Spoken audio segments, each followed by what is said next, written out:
Welcome to ప్రజా చైతన్యం. నేను మీ శ్యామ్. ఈరోజు మనతో పాటుగా వైఎస్ఆర్సీపీకి సంబంధించిన చిత్తూరు జిల్లా అధికార ప్రతినిధి గోపాల్ రెడ్డి గారు మనతో పాటుగా ఉన్నారు.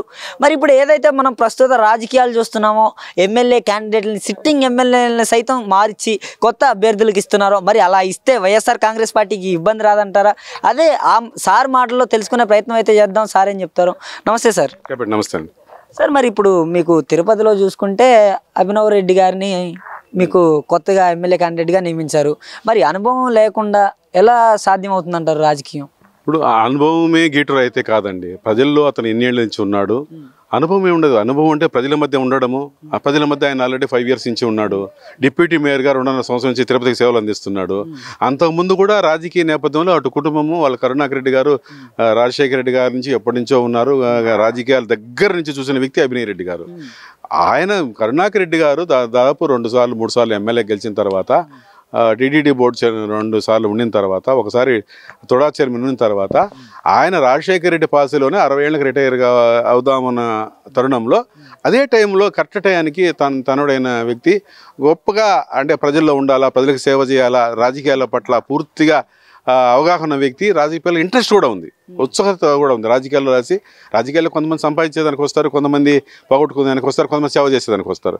మూడో ఛాయిస్ రాజకీయాల్లో ఉన్న మన పేరు నిలబడాలి, తిరుపతి ప్రజల్లో మనం సేవలు పూర్తిగా చేసి ఎప్పటికీ మరుపురాని వ్యక్తిగా నిలబడాలనే ఉద్దేశంతో అభినయ్ రెడ్డి గారు ఎమ్మెల్యేగా నిలబడతారు. అది ఎందుకంటే ఆయన ఈ 2-3 ఏళ్ళ నుంచి కరుణాకర్ రెడ్డి కొడుకుగానే లేదా తనయుడుగానే కాదు, జగన్మోహన్ రెడ్డి గారు గమనించారు ఎక్కడ ఎవరు వర్క్ చేస్తున్నారు, డిప్యూటీ మేయర్గా ఆయన పర్ఫార్మెన్స్ ఏంటి, లేకపోతే ప్రజల్లో ఎలా ఉంటున్నాడు, లేదా పార్టీ పరంగా కార్యక్రమాలన్నీ ప్రజల్లోకి ఎలా తీసుకుపడుతున్నారు, అన్నీ గమనించిన తర్వాతే ఆయన సీటు ఇవ్వడం జరిగింది. దానికి పూర్తి న్యాయంగా రాబోయే రోజుల్లో ప్రజలు అతన్ని ఒక ఎమ్మెల్యే గెలిపించడానికి సంసిద్ధులు ఉన్నారు.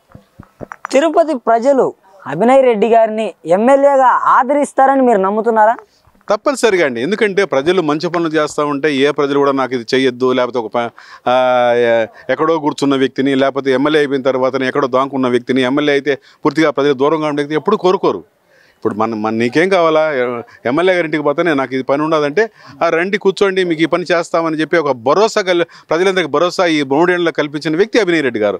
ఆ భరోసాను కాదని కళ్ళబుల్లి మాటలు చెప్పే వ్యక్తుల అంతా వాళ్ళ పట్ల వీళ్ళు ప్రజలు నిలబడరని అభినయ్ రెడ్డి గారిని సమర్థిస్తారని మా అభిప్రాయం. మరి తిరుపతిలో వచ్చేసరికి దేవస్థానానికి ఫుడ్గా మంచిగా ఉండట్లేదు అనేసి మాటలు వస్తున్నాయి. తిరుపతిలో ఏంటంటే భోజనం అనేది 5 star హోటల్తో ఎవరైనా తెలుగుదేశం కార్యకర్తలు కానీ తెలుగుదేశం నాయకులు దాదాపు ఒక డిన్నర్ మాదిరి అది ఒక బీదవాళ్ళకి దాదాపు ఒక 10 మంది వస్తారు, రోజుకు 100 రూపాయలు పెట్టి ఒక మనిషికి 1000 రూపాయలు పెట్టి తినలేరు. వాళ్ళకి పప్పన్నము లేకపోతే ఇది అది అని బ్రహ్మాండంగా చేస్తున్నారు. ఎవరైనా ఒక సాధారణ భక్తుడు అన్నం బాగాలేదంటే పర్వాలేదు, కానీ తెలుగుదేశం శ్రేణులు పోయి వేరే డ్రెస్సులు ఆ భక్తుల రూపంలో పోయి ఒక ప్రపంచ ప్రఖ్యాతిగాంచిన తిరుపతి దేవస్థానంలో కించపరచాలనే ఉద్దేశంతో చేసినారు. కాబట్టి వాళ్ళు హిందువులు కాకుండా హిందూ ధర్మానికి అగైనిస్ట్గా లేదా వ్యతిరేకంగా పనిచేస్తున్నారని మేము ఉంటున్నాం. దాదాపు 100 సంవత్సరాలు, దాదాపు 1983 నుంచి అన్న వితరణ జరుగుతుంది. దాన్ని ఏం భోజనశాల లేకపోతే హోటల్ అని పెట్టాల, అన్న వితరణ తరిగొండ వెంగబామ అన్నదానము అనేది.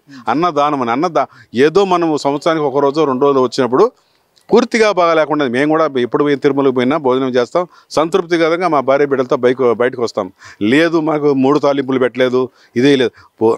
కరుణాకర్ రెడ్డి గారు టీటీడీ బోర్డు చైర్మన్గా ఉన్నప్పుడు ముద్దపప్పు నెయ్యి ప్రతి భక్తుడు తెలుగుదేశంతో ఆ రోజు ప్రవేశపెట్టి 4 ఏళ్ళు జరిపిన తర్వాత ఈ తెలుగుదేశం పార్టీ వాళ్ళు వచ్చిన తర్వాత బేదలు కొండపైకి వస్తే వాళ్ళు అన్నం తినకూడదనే ఉద్దేశంతో ఆ ముద్దపప్పు నెయ్యి అనే కార్యక్రమాన్ని కూడా పూర్తిగా నిలిపివేసి వాళ్ళ పాలిట శాపంగా మారిన తెలుగుదేశం నిర్ణయాల వల్ల ఈరోజు ప్రజలు ఇబ్బంది పడతారు తప్ప మామూలుగా జనరల్గా జరిగేది ఏందో బ్రహ్మాండంగా ప్రజలందరూ దాదాపు 1000 మంది, దాదాపు 25,000 నుంచి 40,000 మంది వరకు రోజు తింటున్నారు. ఒకరో ఇద్దరు పార్టీ భక్తుల ముసుగులో వచ్చేసిందని మనం పెద్దగా తీసుకోవాల్సిన పని లేదు. మరి ఇప్పుడు మనం ప్రస్తుత రాజకీయాల్లో చూసుకుంటే జగన్మోహన్ రెడ్డి గారు ఇష్టానుసారంగా ఎమ్మెల్యేలని మారుస్తున్నారు. అలా మారిస్తే వైఎస్ఆర్ కాంగ్రెస్ పార్టీ ఓడిపోతుంది అనేసి ప్రతిపక్షాల వాళ్ళు మాట్లాడుతున్నారు కదా. మాకు విజయం ప్రతిపక్షాలు మా క్యాండిడేట్లు నిర్ణయించలేరు, వాళ్ళ క్యాండిడేట్లు మేము నిర్ణయించలేము. నేను ఒక ప్రశ్న ప్రతిపక్షాలు సూటిగా అడుగుతున్నా. లాస్ట్ టైం 170 నియోజకవర్గాల్లో తెలుగుదేశం పార్టీ నిలబడింది 2019లో, 23 మంది గెలిచారు. అంటే ఇంకెంత 23, ఇప్పుడు 175లో దాదాపు 150 మందికి మళ్ళీ వాళ్ళకే ఇస్తారా? అలా ఏమైనా గ్యారెంటీ మీరు ఇవ్వగలుగుతారా? తెలుగుదేశం నాయకుడు ఎవరైనా గ్యారెంటీ ఇవ్వగలుగుతారా? వాళ్ళు కూడా 175 మంది లాస్ట్ ఇచ్చిన 2019 ఇచ్చిన టికెట్లలో దాదాపు అందరినీ మారుస్తారు వాళ్ళు. 175 మంది మార్చేట్టుగా ఉన్నది. వాడికి ఒక క్యాండిడేట్కి చంద్రబాబు నాయుడు లేకపోతే లోకేష్ తప్ప ఎవరు దొరకడంలే. వాళ్ళు కూడా 100-150. ఇంకా తెలుగుదేశము ఇంకా ఒక పీరియడ్లో ఉంది, హనీమూన్ పీరియడ్లో ఉంది. 16 తర్వాత సంక్రాంతి తర్వాత వలసలు తట్టుకోలేక వైఎస్ఆర్సీపీ ఎక్కడి నుంచి వచ్చే తెలుగుదేశం వచ్చేవాళ్ళది మేము గేట్లు మూసే పరిస్థితి అవుతుంది. తెలుగుదేశం ఖాళీ అయ్యే పరిస్థితి తప్పనిసరిగా ఈ సంక్రాంతికి 2024 సంక్రాంతి తర్వాత ఏర్పడిపోతుంది.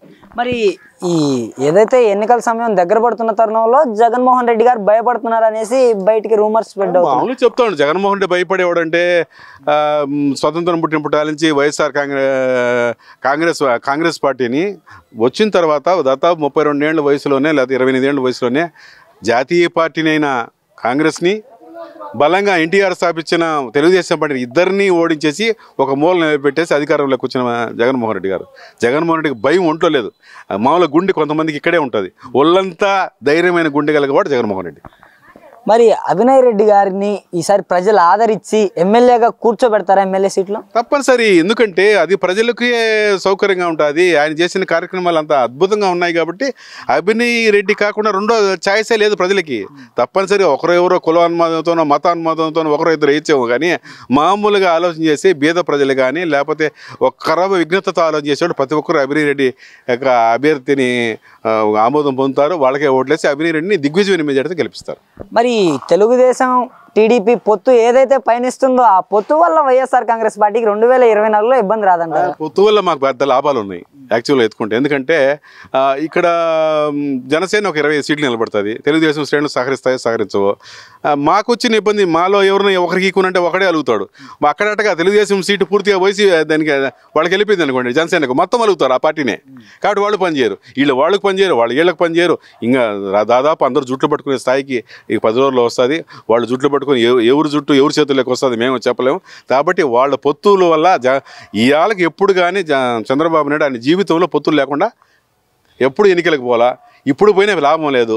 కాబట్టి సంపూర్ణమైన ప్రజల మద్దతు ఉన్నవాడే ముఖ్యమంత్రి అవుతాడు. ప్రజల మద్దతు సంపూర్ణంగా జగన్మోహన్ రెడ్డికే ఉంది. అది ఆయన 2024లో మళ్ళీ కూడా రెండోసారి ముఖ్యమంత్రిపై ఈ రాష్ట్రంలో పెత్తందారుల పైన వేసే పన్నులు పేదలకు పంచే ఒక మహానుభావుడుగా ఒక గొప్ప దానకర్ణుడుగా నిలబడేది ఒక జగన్మోహన్ రెడ్డి తప్ప ఈ రాష్ట్రంలో ఇంకెవరు లేరు నా అభిప్రాయం. ఫైనల్గా జగన్మోహన్ రెడ్డి గారికి 170 స్థానాల్లో ఎన్ని స్థానాల దాకా రావచ్చు అంటారు? ఎందుకంటే జగన్మోహన్ రెడ్డి గారు చూస్తేనే 170 స్థానాలు వైఎస్ఆర్ కాంగ్రెస్ పార్టీకి రావాలనుకుంటున్నారు. జగన్మోహన్ రెడ్డి గారు మా పార్టీ అధ్యక్షుడు, ఆయన 170 స్థానాలు గెలుస్తామని నమ్మకం ఉన్నాక మేము ఒక చిన్న లీడర్గా మేము 175 రావని మేము 175 వస్తాయి. ఆయన అభిప్రాయం మా అభిప్రాయం.